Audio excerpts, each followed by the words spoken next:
today on ELN Morning. Singing in sync. Hear how Elon's a cappella groups are reviving their passion. Yak Attack. The social media app is causing chaos through anonymous posts. The road to Richmond. Elon football is looking to bounce back and beat the Spiders. Today, September 30th, 2021. This is ELN Morning.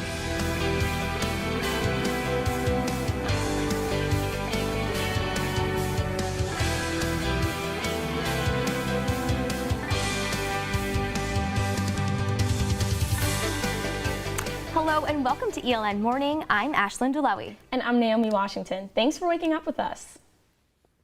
Tonight, Reverend Kirsten Boswell will officially be welcomed through a service held in the sacred space in Newman Lumen Pavilion.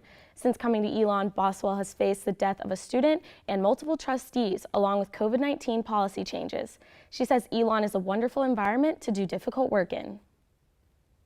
I think that what I can say about Elon and about this time that we're in is that, we're in the midst of a crisis in many ways. Because of challenges campus is facing, Boswell encourages students to visit the Truett Center. She says it's a welcoming place that is available for everyone in the community, regardless of their religious beliefs. I'd love to meet anyone and everyone in the community. So it's an exciting time for me to be here, just starting out. And so I'd love to, to meet as many people as possible and to find out what their needs are, what the things are that they're struggling with. Boswell is the fourth person to hold the full-time chaplain role at Elon. Details of tonight's service and reception are on our website, elonnewsnetwork.com.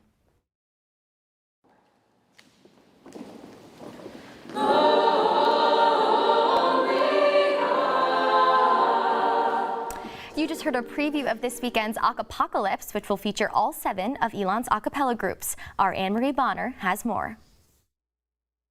Returning to the stage, Shirley Tempo's president Julia Short is warming up for this weekend's performance, which is meant to benefit Elon Academy, a charity she works closely with. All of us have been looking forward to this. We have 8 new members this semester, which is a lot for us.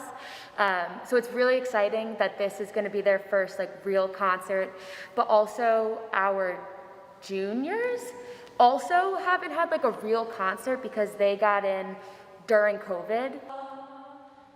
The group's music director, Anna Thompson, says picking music for this year's Acapocalypse has been an exciting process and one that took a lot of thought.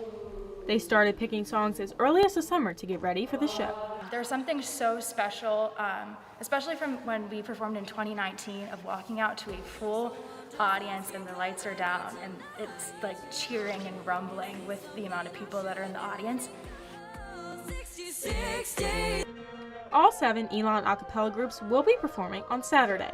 Vital Signs member Jack Mullen says he's ready to get back to what he loves, and there's a new sense of purpose. We had the absence of a goal in sophomore year, and now this year that we have the opportunity to be able to do these concerts again, our goal is back, and it just brought a whole new level of energy compared to what happened sophomore year, and very similar to what we felt freshman year, but now we're eager because we understand that we could lose that. Mullen says the feeling when he's singing on stage is a special one. You feel like a rock star for a second, you're just singing with your friends and you're hitting the right notes you need to hit and the audience starts clapping and cheering.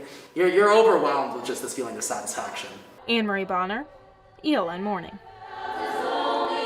Tickets are on sale in the Mosley Student Center through tomorrow at 4 p.m. They're $8, but will also be sold for $10 at the door on Saturday. Also on Saturday, the football team is set to leave North Carolina for the first time this season to face the Richmond Spiders. Head coach Tony Trisciani says this weekend's game could be a close one, and there's not a lot of room for error. It's going to take some attention to detail and some execution, and we got to do the little things. We're a 1-3 football team that's 5 points away from being 3-1. Defensive lineman captain Tristan Cox says the team feels like they are better than their record. Keeping that mindset going forward and making the adjustments that we need to make and, not hitting the panic button. We have a good plan in play and we're going to stick to it. Our goals haven't changed, so just keeping at it and doing what we need to do. Kickoff for Saturday's game is set for 2 p.m. at Richmond. Final exams will be fully in person for the first time since the pandemic this semester, leaving students wondering how to prepare for paper tests. Sophomore Isabel Zori says exams after Thanksgiving break become a travel issue and a study issue. Like, none of us know how to study for exams anymore whatsoever. So I feel like having them in person, we should probably ease our way back into that. I feel like it'll be beneficial, at least on the learning side of things. More information on this year's exam schedule and Thanksgiving break can be found on our website, elonnewsnetwork.com. Coming up, how one Elon sophomore prepares to par for the course.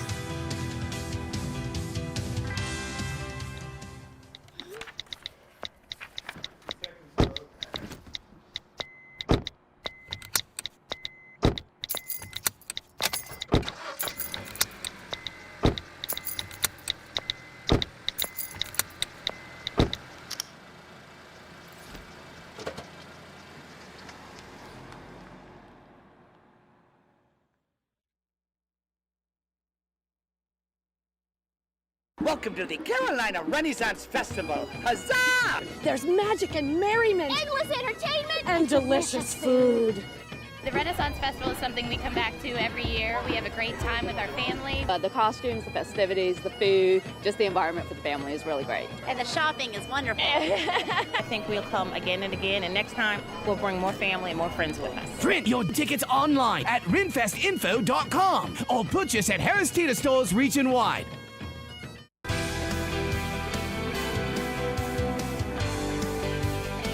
The social media app Yik Yak is back for the first time in 4 years. Our Kaylee Satani reports on how students are using it to share their Elon experiences. Elon students are using Yik Yak to comment on everything from the food to what they're doing over the weekend. But they're also using it to make comments that are considered harmful. Sophomore Ava Crawford says the content she sees can be intended as jokes, but says that they aren't always funny. I think it's a weird mix between, like, jokes that are kind of funny and you giggle and you upvote, and then actually mean things about sororities and people. Psychology professor Alyssa Solomon says reading something hurtful is just as bad as hearing it in person.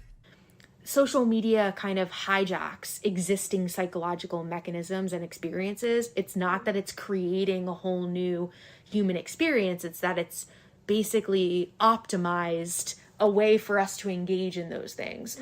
Sophomore Allie Block says that she thinks that seeing a comment directed towards you in an anonymous setting can cause a dangerous effect on readers' mental health. Because you don't know who you don't know who the person who posted that comment is. Like, it could be your friend, it could be someone you know, it could be someone you don't know. Some of the comments on the app involve more serious topics that could lead to someone getting hurt. And Crawford says that by being anonymous, there's no way for those people posting those comments to get the help if they need it. People can reply on Yik Yak and be like, oh, I'm so sorry, I'm here for you.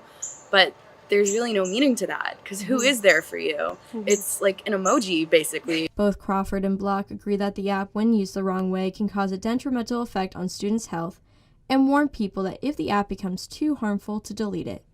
Kaylee Satani, ELN Morning.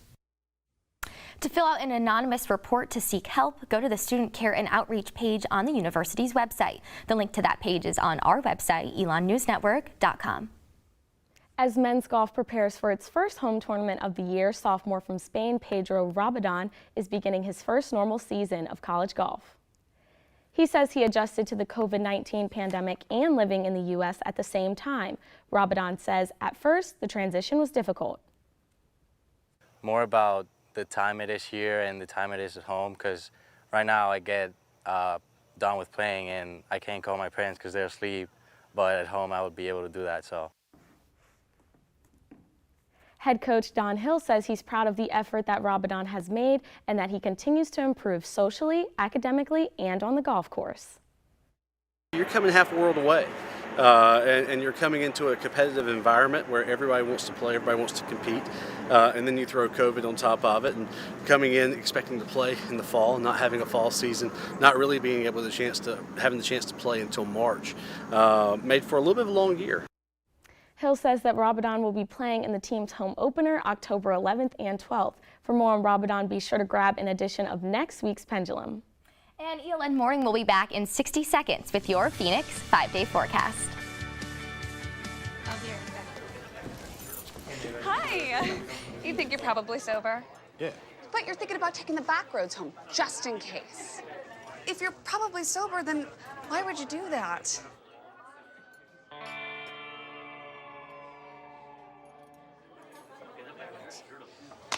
Good choice. Probably okay isn't okay. If you see a warning sign, stop and call a cab, a car, or a friend. That's a full glass of wine. I'll be chatting you later.